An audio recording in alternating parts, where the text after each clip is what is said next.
got to have control at that tissue level, at that cellular level, because in this fluid that we call the life fluid, we are carrying our nutrients,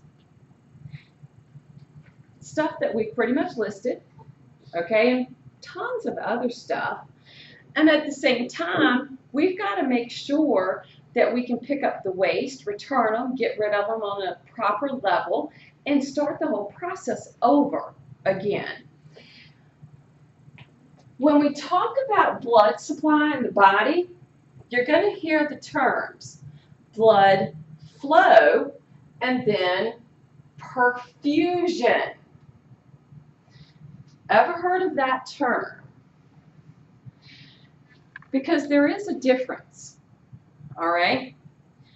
The blood flow. What is the amount? That's what it's asking us. What is the amount through that organ, tissue, or blood vessel at a given time? Pretty much expressed milliliters per minute. All right? But now, perfusion. If I'm looking at a tissue, for example, the ovary, tiny, okay? Blood flow comes to it, all right? But would you believe that the ovary has more blood per mass than the femur does? The femur has more blood flow, but for the mass of the tissue itself, the ovary has more blood. Because perfusion is what is found in that mass, that weight of the tissue. So the blood flow, blood perfusion is not the same in every area of the body. The blood flow could be greater, lesser in one area versus another, and same thing for perfusion. It is not the same thing, okay? Our total flow altogether varies minute to minute. As you're sitting here right now, where's the majority of your blood flow?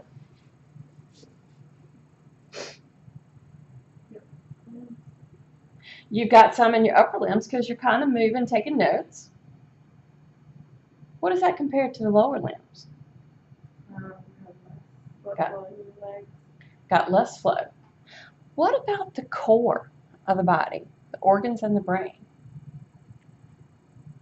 Pretty high, okay? But then, in a few minutes, I'm going to be like, okay, take a break. Be back at 10:30.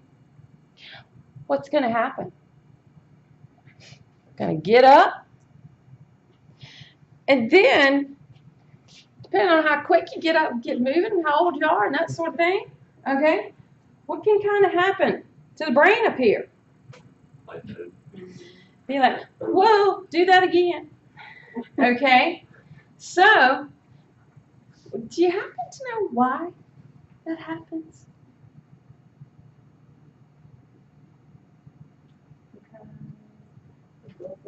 In your legs trying to catch up with the rest of the body. Gotta let that blood flow catch up. And because it's been concentrated up here, well, guess what? It's going to go whoosh, okay? And the brain's going to go, whoa, we can't mess this up, all right? And the brain's going to demand it. And all of a sudden, that heartbeat's going to have to kick up just a little bit. Breathing rate's going to have to kick up a little bit. But the overall equalization of it, how quick is it? Really quick. Fairly quick. All right? Except for those who might be a tad bit older, might have a little more hardening of the artery. all that fun stuff that comes with age. All right? So it might take them a couple more seconds than it does somebody who's younger. So our total flow is going to vary.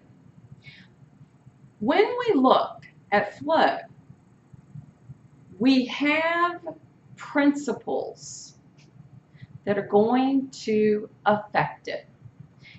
This is called hemodynamics, because this is a process in the body that is dynamic, meaning changes. It's not static. It doesn't just sit, okay? And then the hemo, of course, referring to the blood. So what is it that's going to affect it? And why? What's the purpose of this? Why should I even be concerned about blood flow around my body?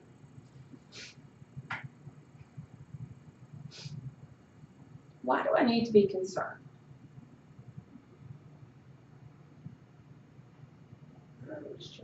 Once it reaches all the capillary beds.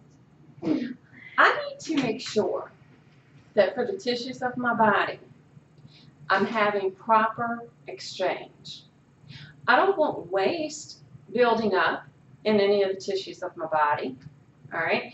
The body is going to actually it does an excellent job monitoring and keeping the blood flow to the tissues at a good rate, so to speak.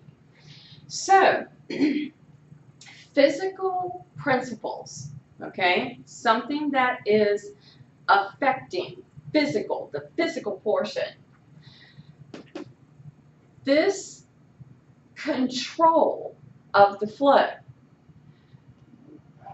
based upon pressures, and yeah, just like you would think, high versus low, and then what can create resistance. So, if we look at what can happen, the greater the pressure difference, we're going to see the greater the flow of blood. The greater the resistance, the less the flow. There are different factors for each of these, but real quick before I send you a break, okay? The greater the pressure difference, 120 over 80, leaving the heart. If it's a tube, because that's what our vessels are, okay, that's a great pressure, putting a lot of flow into the blood. But what could be resistance? Believe it or not, the vessel wall itself can create resistance. And if that's the case, that flow that's going very nicely, if it hits an area where it's going to encounter some resistance, I slowed the flow. Just an example. Does that make sense? For example, plaque buildup in the arteries. Everybody heard of that? Take a break. Back at 10:30.